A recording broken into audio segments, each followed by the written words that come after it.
Hello, আসসালামু আলাইকুম।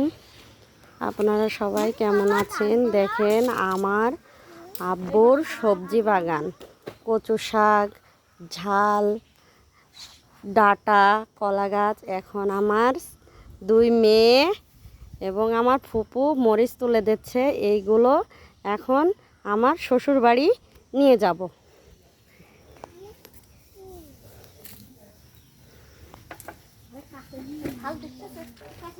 এই দেখেন কি সুন্দর সুন্দর মরিচ পেকে পেকে গিয়েছে। হ্যাঁ, এই দেখেন কি সুন্দর সুন্দর মরিচ ধরছে এবং দুই বোনই একটু দুষ্টুমি করছে। এই যে আমার ফুপু গুছিয়ে দিচ্ছে।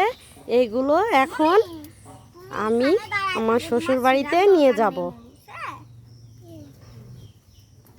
দেখেন এখন পুরো সবজির বাগানের ভিতরে আসছে। এখন ডাঁটা তোলা হবে। এই যে ঢেঁড়সের গাছে ফুল আসছে এবং কিছু ঢেঁড়স ধরছে। এগুলো কিছুদিন পরেই তোলা যাবে।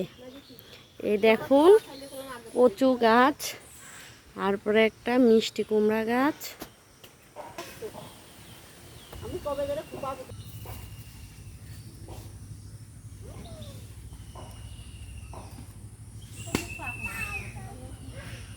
দেখেন আমার বাবার সবজি বাগানগুলো এখন পরিষ্কার করা হচ্ছে। আমরা কিছু ঝাল তুলে শাক সবজি যেগুলো প্রয়োজনীয় সেগুলো তুলে এখন আমার বাবার সবজি বাগান পরিষ্কার করা হচ্ছে।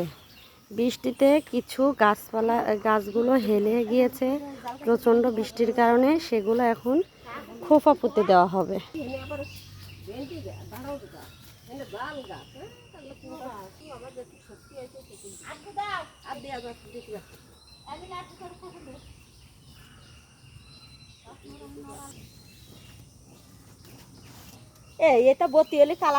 এখন সবজি বাগান পরিষ্কার করা হয়ে গেছে। এখন কিছু মিষ্টি কুমড়ার শাক তুলব। দেখেন টাটকা সবজি খাওয়ার স্বাদই অন্যরকম।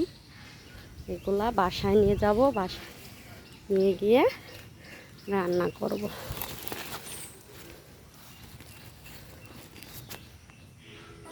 এই যে সব শাক, মরিচ এবং আরও অনেক সবজি ছিল। আমার এই দুটো লাগবে এবং এই জন্য যাচ্ছে। যেতে যেতে রাত হয়ে যাবে। গুছিয়ে এগুলো দিয়ে যে রাত্রে রান্না করব। আর কোনো তরকারি নিলাম না। আপনারা সবাই ভালো থাকেন। আবার আমার শ্বশুরবাড়িতে গিয়ে যেটা করব সেটা আপনাদের সাথে শেয়ার করব। আলহামদুলিল্লাহ, ভালো থাকেন।